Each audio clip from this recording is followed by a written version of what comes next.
দিল্লির রোহিণী এলাকার সেক্টর 17-এর একটা বাড়ি, সেখানকার একটা ঘটনা। বাড়িটা ছিল যোগেশ সেহগাল নামের 36 বছর বয়সী একজন স্বর্ণকারের। তিনি 4-5 বছর আগে একজন স্বর্ণকারের কাজই করতেন। নোজপিনের সাপ্লায়ার ছিলেন তিনি। বর্তমানে তিনি কোনো পার্টিকুলার কাজ করেন না। তার বাবা প্রচুর সম্পত্তির মালিক ছিল। এখন বর্তমানে তারও প্রচুর সম্পত্তি। তো সে সেই সম্পত্তিগুলো নিয়ে বিভিন্নভাবে নানা রকম ব্যবসায় লাগিয়ে নিজের সংসার চালায়। 28 আগস্ট 2025 তার ছোট ছেলের 15তম জন্মদিন ছিল। জন্মদিনে একটা পার্টি হয়েছিল। প্রচুর আত্মীয় স্বজন, পরিচিত মানুষ, প্রতিবেশী ডাকা হয়েছিল। অনুষ্ঠানে এসেছিল তার শাশুড়ি কুসুম সিনহা, কুসুম সিনহার 2 ছেলে মেঘ আর হিমালয়। তারা ছিল তার স্ত্রীর ভাই। যোগেশের স্ত্রীর নাম প্রিয়া সেহগাল, বয়স 34 বছর। যোগেশের 2 ছেলে, 17 বছরের বিবাহিত জীবন তার। বড় ছেলের নাম পুষ্কর, ছোট ছেলের নাম চিরাগ। বড় ছেলের বয়স 16, ছোট ছেলের বয়স 15। ছোট ছেলের জন্মদিন ছিল 28 আগস্ট 2025। সব লোকজন, আত্মীয় স্বজন, জন্মদিনের পার্টি হয়ে যায়, সবাই ফিরে চলে যায়। কুসুম দেবী মানে যোগেশের শাশুড়ি, যোগেশের স্ত্রীকে বিভিন্ন কাজে হেল্প করবে বলে তার মা থেকে যায়। যে একটা পার্টি হয়েছে, ঘরের সমস্ত জিনিস ওলটপালট হয়ে গেছে, ওগুলোকে একটু সাজিয়ে গুছিয়ে রেখে মেয়ের একটু হেল্প করে তিনি নেক্সট ডে বাড়ি যাবেন। তো নিজের ছেলেদেরকে বলেন যে তোমরা বাড়ি যাও, আমি কালকে বাড়ি যাব। ছেলেরা বলে ঠিক আছে। ছেলেরা বাড়ি চলে যায়। ভদ্র মহিলা নিজের মেয়ের সাথেই থেকে যান। সত্যি সত্যি বাড়ির সমস্ত কাজকর্ম 2 মা মেয়ে করছিল।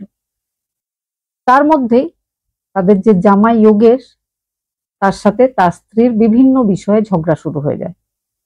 ভদ্র মহিলা ঝগড়া থামাবার চেষ্টা করেন মেয়ে জামাইয়ের, কিন্তু তিনি কিছুই করতে পারছিলেন না। জামাই ছিল বদরাগী। রাত্রির হয়ে যায়। গভীর রাত পর্যন্ত তাদের মধ্যে ঝামেলা চলতে থাকে। রাত হয়, সকাল হয়। সকাল হওয়ার পরে ছেলেরা স্কুলে চলে যায়। স্বামী স্ত্রীর মধ্যে তুমুল ঝগড়া শুরু হয়। ঝগড়ার কারণ ছিল স্বামী যোগেশ সেহগাল নিজের স্ত্রী প্রিয়া সেহগালকে বারবার বলছিল, তুমি জন্মদিনটা সেলিব্রেট করে পার্টি করবে বলেছিলে বলে আমি পার্টি করেছি। 60,000 টাকা আমার খরচ হয়ে গেছে। তোমার বাড়ির লোকেরা যে গিফট দিয়েছে সেটা একদম ভালো হয়নি, একদম দামি নয়, বাজে গিফট দিয়েছে। বারবার এই ঝগড়া সে নিজের স্ত্রীর সাথে করতে থাকে। স্ত্রীও কিন্তু তাল মিলিয়ে ঝামেলা করছিল। সে রেগে গেছিল যে তার বাপের বাড়ির লোকজনের, তার আত্মীয়দের গিফট গুলোকে খারাপ বলা হবে কেন, আর বারবার সে নিজের ছেলের জন্মদিন পালন করার পরে বলবে কেন যে আমার 60,000 টাকা খরচ হয়ে গেছে। বলে তোমারই তো ছেলে, যদি খরচ করেছো তো কি হয়েছে, টাকা গেছে আবার চলে আসবে। এই ব্যাপারটা এতটা বেড়ে যায় যে যোগেশ একটা কাঁচি হাতের কাছে পেয়েছিল, সেটা দিয়ে গলায় আঘাত করে নিজের স্ত্রী, বাধা দিতে গেলে শাশুড়ি, দুজনকে বারবার আঘাত করে। তারা দুজনেই মারা যায়। মারা যাওয়ার পরে সে নিজের জামা কাপড় সেখানে খুলে রাখে, কাঁচিটাও সেখানে রেখে দেয়, দরজা বন্ধ করে, গেটে তালা দেয়, বাইরে বেরিয়ে আসে।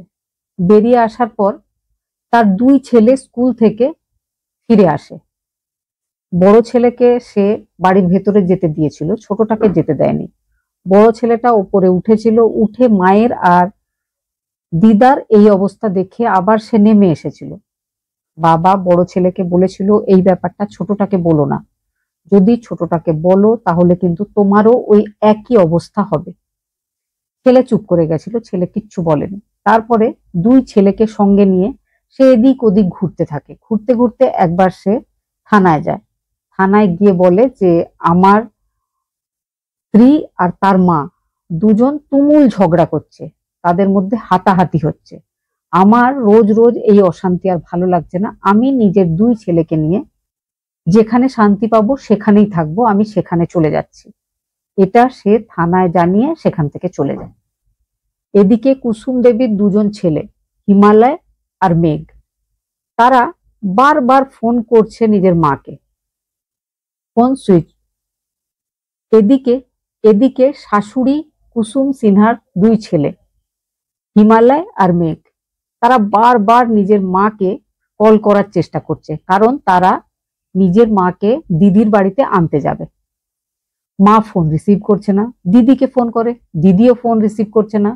জামাইবাবু যোগেশকে ফোন করে, বাচ্চা দুটোরও ফোন ছিল বাড়িতে রাখা ছিল, তারা খেয়াল করে যে বাচ্চারা নিশ্চয় এতক্ষণ স্কুল থেকে বাড়ি এসছে, তাদেরকেও ফোন করে। পাঁচজন কেউ ফোন যখন রিসিভ করছে না, তারা দুপুর 12টা থেকে শুরু করেছিল ফোন করা। ফোন যখন রিসিভ হচ্ছিল না, দুই ভাই চিন্তায় পড়ে। তাদের মনে হয় যে দিদির বাড়ি রোহিণী সেক্টর 17, সেখানে গিয়ে দেখা উচিত যে কি ঘটনা ঘটেছে। তারা বাড়ির বাইরে এসে যখন দাঁড়ায়, দেখে বাড়িতে তালা বন্ধ। এবার তারা ভাবে যে কি ব্যাপার, কালকেই সবাই ছিল, সবাই চলে যাবে এমন কোনো কথাও ছিল না, আমাদের মা আমাদের বাড়ি গেল না, দরজা বন্ধ, কোথায় চলে গেল। ফিরে চলে যাবে এমন সময় তাদের দরজার নিচের দিকে চোখ পড়ে, লাল দেখতে পায়। তখন তারা বুঝতে পারে যে বাড়িতে নিশ্চয় কোনো অঘটন ঘটেছে। দুই ভাই কয়েকজন প্রতিবেশীকে ডেকে তালা ভেঙে ভেতরে যায়। ভেতরে গিয়ে তারা দেখতে পায় যে তার দিদি, তার মা দুজনেই আর কেউ বেঁচে নেই। সঙ্গে সঙ্গে পুলিশ স্টেশনে ফোন করা হয়, পুলিশ আসে। পুলিশ ব্যাপারটা দেখে সমস্তটা বুঝতে পারে। যোগেশের ফোনটা তখন থেকেই পুলিশ সার্ভেলান্সে লাগিয়ে দিয়েছিল। তার লোকেশন ট্রেস করে একদিনের মধ্যেই পুলিশ দুই বাচ্চা সহ যোগেশকে অ্যারেস্ট করে। যোগেশ পুলিশ কাস্টাডিতেও বারবার বলেছে সে কিচ্ছু ভুল করেনি, সে যা করেছে ঠিক করেছে। তার সামনে সেই সময় আরো যে যে আসতো সে সবাইকে শেষ করে দিত। তার একটুও এই ঘটনা ঘটাবার পর অনুশোচনা হয়নি। যোগেশকে পুলিশ কাস্টাডিতে নেয়, আর ছেলে দুজন মামা বাড়িতে থাকে। এদিকে দুই মামা একসাথে নিজের দিদির আর মায়ের চিতা সাজিয়ে ভীষণ দুঃখে ছিল। যোগেশের স্ত্রীর দুজন ভাই বলে, তারা যখন 13-14 বছর বয়সী ছিল তখন তাদের দিদির যোগেশের সাথে বিয়ে হয়েছিল। তার দিদি একদিনেরও সুখ পায়নি। বিয়ের কিছুদিন পর থেকেই জামাইয়ের সাথে শ্বশুরবাড়ির ঝগড়া হয়ে গেছিল। তখন থেকে প্রায় 15 বছর তাদের নিজের দিদির সাথে সম্পর্ক ছিল না। এমনকি কেউ কারোর বাড়ি যেত না, কেউ কারোর সাথে কথা বলতো না। কিছুদিন আগে তাদের দিদি নিজের হাজবেন্ডের সাথে ঝগড়া করে বাপের বাড়ি গেছিল। সেই সময় কথা শুরু হয়েছিল আবার দিদির সাথে ভাইদের বা মা বাবার। 4 মাস দিদি তাদের বাড়িতেই ছিল। হাজবেন্ডের ব্যবহার এতটাই খারাপ ছিল। শ্বশুর বাড়ির সাথে যোগেশের ঝামেলার মূল কারণ হলো শ্বশুরের একটা 3 তলা বিল্ডিং ছিল, সেটাকে জামাই মিথ্যা ভুল কাগজপত্র বানিয়ে কবজা করে নিয়েছিল। শ্বশুর ভীষণ রেগে গেছিল। তারপর থেকেই নিজের জামাই আর মেয়ে দুজনের সাথেই কোনো সম্পর্ক রাখেনি। পরবর্তীকালে শ্বশুর মশাই যখন মারা গেছিল, হঠাৎ করে মারা গেছিল। এই ব্যাপারটাতেও ওই এলাকার লোকজনেরা বলে জামাই যোগেশ নিজের শ্বশুরকে বিষাক্ত কিছু জিনিস খাইয়ে মেরে ফেলেছিল।